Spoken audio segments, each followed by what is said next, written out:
সবাইকে জানাচ্ছি ঈদ মুবারক। তোমরা সবাই আমার দোস্ত, তোমাদের দাওয়াত থাকলো, তোমরা ঈদের দিন এসে আমাদের বাসায় খেয়ে যাবে গোস্ত। আসসালামু আলাইকুম, সবাইকে জানাচ্ছি মেহা মুবারক। কারণ আজকে আমরা দিব খাসি। তো চলে আসলাম গুরু বিয়ের বাড়িতে, আর এটা হচ্ছে আমাদের খাসি, যার মুখে সবসময় থাকে হাসি।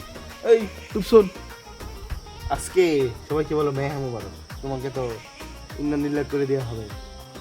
এটা হচ্ছে আমাদের পালিত খাসি, এটা আমরা পেলেছিলাম এতদিন। মহব্বতের কথা বলি, এইখানে একটা ছাগল দেখছো, এখানে একটা ছাগল হলেও আমাদের পরিবারের চোখে দুইটা ছাগল, একটা এটা আর একটা যাই হোক, শুরু করে যাক আজকে আমাদের ভিডিও। আমি বানাবো গোস্ত। বুঝতে পারলাম, এই যে আমাদের ছোট কষাই বানাবে এখন বুড়ি। একদিনের জন্য কষাই হতে চেয়েছিলাম, বাট আমি মাংস কাটতে পারি না, এই জন্য আর আজকে কষাই হইলাম না। সবাই ঈদের দিনে কষাই খুঁজে, আর কষাই আমাদেরকে খুঁজে, কারণ আমাদের বাসার মাংস আমরা নিজেরাই বানাই। ঈদের আনন্দ, মাংসের গন্ধ, সবাই ভুলে যায় দ্বিধাদ্বন্দ্ব। ইনি হচ্ছে আমার ফুপি জান। আজকে আমরা ওনাকে বানিয়ে দিছি কষাই। উনি মাংস কাটতে অনেক ভালোবাসে, এই জন্য আজকে ওনার সামনে বসিয়ে দিচ্ছি দুইটা খাসি। যত ইচ্ছা তত মাংস কাটবে আজকে।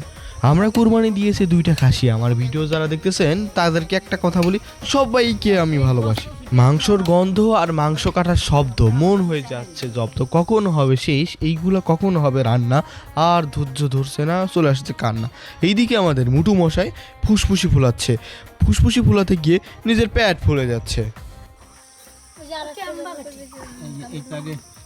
গোস্ত বানিয়ে ভিজে না, তাহলে ওজন বাড়বে না।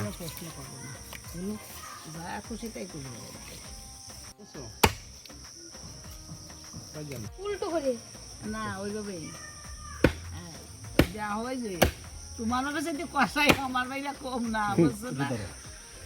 এই হচ্ছে আমাদের মুটু সাহেব। তিনি রেগে একটু ফুলে আছে, কারণ তাকে আজকে মাংস কোবাইতে দেই নাই। তিনি ছোট, এই জন্য মাংস কোবাইতে দেয় নাই। দিয়ে দাও, তুমি রান্না করো। আনবো যে বাবা আমার বুঝ আছে না, মাইতে দিবে না ওই কাম দিয়ে গোস্ত মাইতে দিবে না না, আমার লাগবে না, আমি বলবো না। কেউ তো কি আর হাত দিয়ে দিছি। তো সব না কি জন্য তুমি এখানে আমার না 1 কেজি দিবেন না ভাই, আমি এখানে দিবেন না। এক কেজি হলে এমনি মাইতে দেখো এখন 1 কেজি আর গোস্ত পাঁচ এখন 1 কেজি করে বস। ওই দাও ওই যে